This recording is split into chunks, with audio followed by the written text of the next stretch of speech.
السلام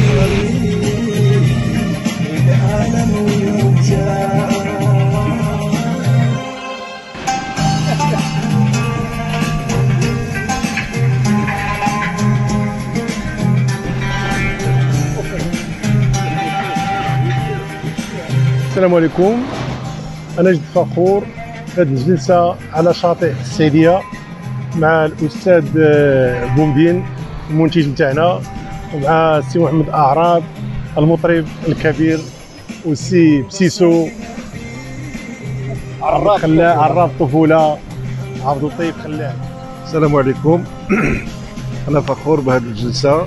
معنا الأستاذ وكاتب كلمات عبد الله أعراب. هذه أمسية رائعة مع السي بومدين المنتج ديالنا والسي عبد الله السعيدي كاتب الكلمات. وهذه الجلسة وهذه الأمسية كاع كانت في الحقيقة بمناسبة الأغنية اللي منتجها السي بومدين واللي كتب كلماتها السي عبد الله السعيدي، واللي غادي نغنيها إن شاء الله بإذن الله طيرو جاني طاير قريبا إن شاء الله. وكل شيء هذا الشيء بسبب السي عبد اللطيف بسيسو من يجي وجد راسك للمفاجآت والحوايج الجديده. والجديد ديال هذه المره هو طيرو جاني طاير. في الحقيقه انا عمرو ما بعدت على الميدان، يعني انا ما كنت واخا ما كنتش نغني ونخرج اغاني جديده، ولكن كنت دائما بقرب الموسيقيين الفنانين المغنيين هادو دي زامي، يعني نتلاقاو ونهضروا، نعاون من يكون نقدر نعاون من ما نقدر تكون شي مساعده من طرفي تكون مساعده، ولكن اغنيه زعما باش نغنيها وننتجها ونخدمها ما كانت شويه. سي كراس السي بومدين اللي كان اختار عليا، ولكن اللي الحافز الكبير اللي كان هو القصيده اللي كتبها السي عبد الله السعيدي. القصيده اللي كتبها كانت زعما قصيده في المستوى وزعما هي تحمل لحنها فيها، يعني القصيده في حد ذاتها حامله اللحن ديالها. القصيده ديال طيرو جاني طاير. طيرو جاني طاير هو عنده قصه معها باش كتبها وداك الشيء، ولكن انا من قراها عليا عاوتاني خلاتني نفكر في شكل يعني بحال استوحيت منها الحان اللي غنيتهم ان شاء الله. ونتمنى هذا اللقاء وهذه الكلمات وهذو يكونوا زعما يعجب الجمهور، يعجبهم هذا اللقاء هذا وهذا التفاعل اللي غادي يكون بيناتنا. هادشي اللي نتمنى. والسي بسيسو راك عارف انت، راك كنت حاضر في الاستوديو وحاضر في الامور هذه. هي قصه اذا انا سيدي نقدر نقول لك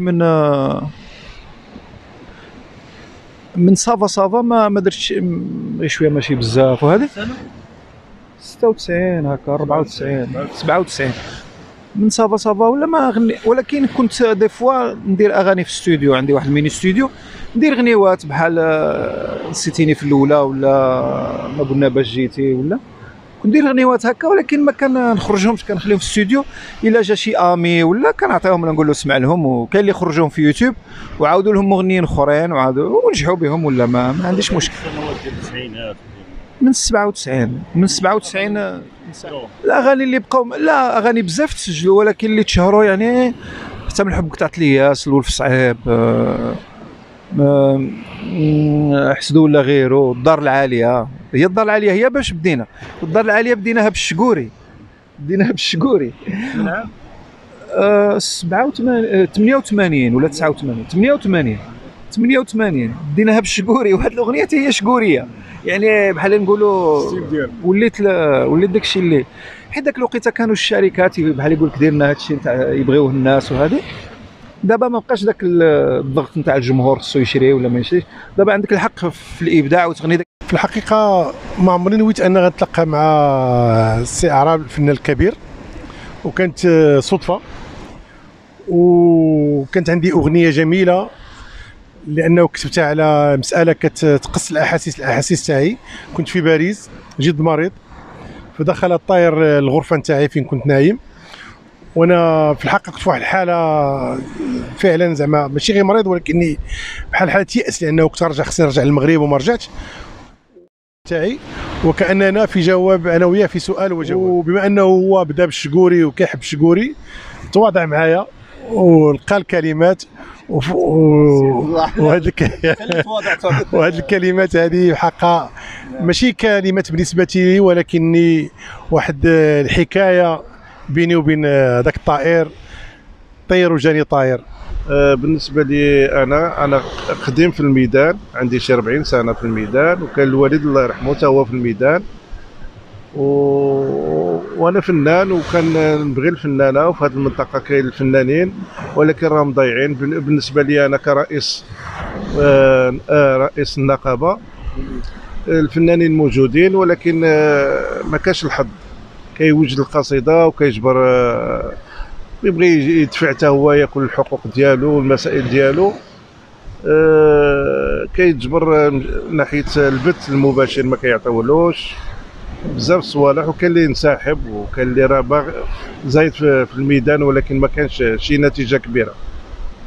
بالنسبه للشاب اعراب، اعراب راه فنان قديم، ولما جينا انا والسي عبد الله الشاعر حكى لي الاغنيه، قلنا له نعطيوها للسي اعراب، واعراب قبلها ودار لها واحد الموسيقى زينه ولحن وكل شيء، ولكن ان شاء الله تكون النتيجه تكون زينه. انا كنتمنى باش يكونوا جميع الفنانه يتلموا في لمه كهذه، لان هذا مجمع نتاع الفن ما بين مطرب كبير تبارك الله، وما بين منتج عنده تاريخ في الانتاج، وما بين شاعر مبتدئ في الحقيقه. ولكني انا فخور لانه ما كيجمعش بيناتنا غير الفن، ولكن يجمع بيناتنا صداقه اللي هي ما عندهاش واحد المده طويله، ولكن وكانني عارف هاد الاخوه هادو منذ قرون، وهذا شيء جميل والله. هكذا كنبغي كاع الفنانين يكونوا، تكون الاخوه، تكون المحبه، يكون الصدق، يكون الاخلاص، وهذا هو المسألة ديال الهدف نتاع الفن كله. بالنسبه للمشاريع الفنيه ما تقدرش تهضر عليها لحقاش في الغيب. انا ما السي عبد الله ما عمرو ما نويت غادي نتلاقى معاه، عمرو ما نويت غادي نغني قصيده هكا قصيده، ولكن ها احنا تلاقينا انا والسي عبد الله والسي بومدين، ما عمرو ما نوينا اننا غادي نتلاقى. غدا نشوفوا واش ربي غادي عاوتاني يلاقينا، ولا المهم ولا نقدروا نعاودوا بحال الا جات شوف يجي شي طائر اخر عاوتاني السي عبد الله. ما تعرفش واش تهضروا الغيب هذا. حنايا كل ما توفرت هكا ظروف تاع المحبه وظروف نتاع واو الصداقه هكا، واجواء ديال العمل كتكون يعني كتكون جميله اون سو في بليزير. بعدا حنايا اون نو في بليزير، حنا كنتمتعوا، حنايا كنتمتعوا ديك الساعه. داك المتعه اللي تمتعناها حنا كندوزوها للناس كاملين يتمتعوا معنا بداك الشيء فقط. هذا ونتمناو هذا اللقاء بيناتنا والسي بسيسو اللي لعب دور كبير في هذا، كعرف كواليس الخفاء، جنود الخفاء. بسيسو لعب دور كبير في هذا اللقاء. نتمناو هذا اللقاء بحال هذا اللقاء يكون في صالح الاغنيه ديال المغربيه، وخاصه درك حنا في منطقه الشرق، بما انه السي بومدين دابا هو رئيس النقابه ديال الاقليميه المنطقه الشرقيه. نتمناو بحال هاد الجلسات وهاد اللقاءات، ونتمناو اعمال مع فنانين من المنطقه.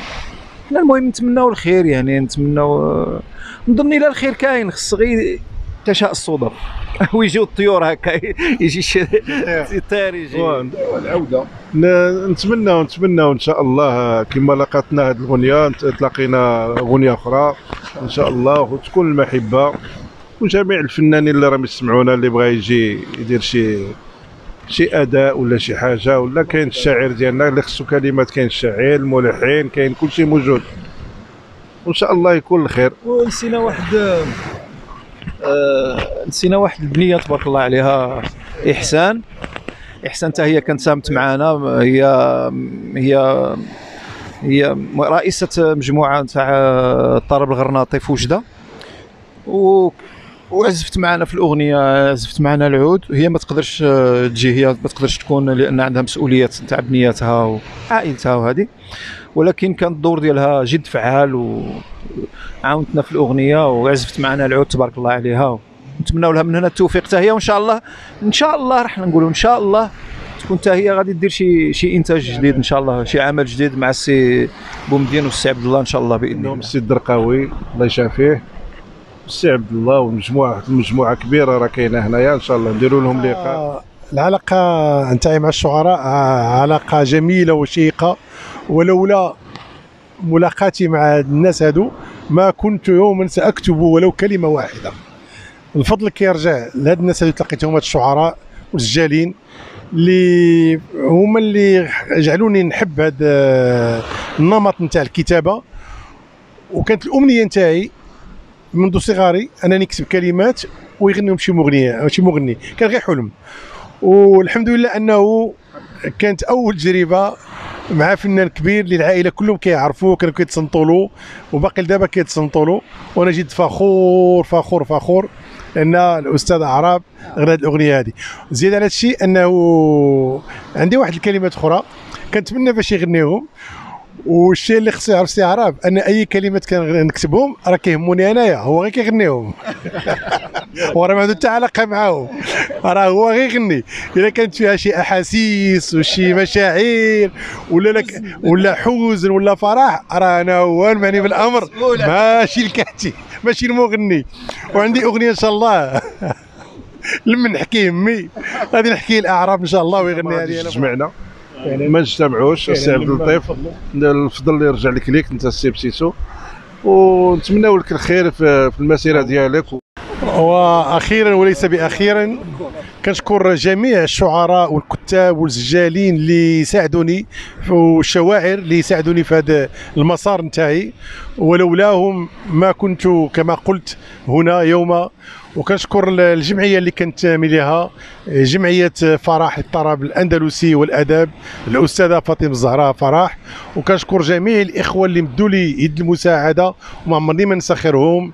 وكنطلب من الجميع انهم يديروا يد في يد ويزيدوا قدام، لانه الشعر شيء جميل جدا.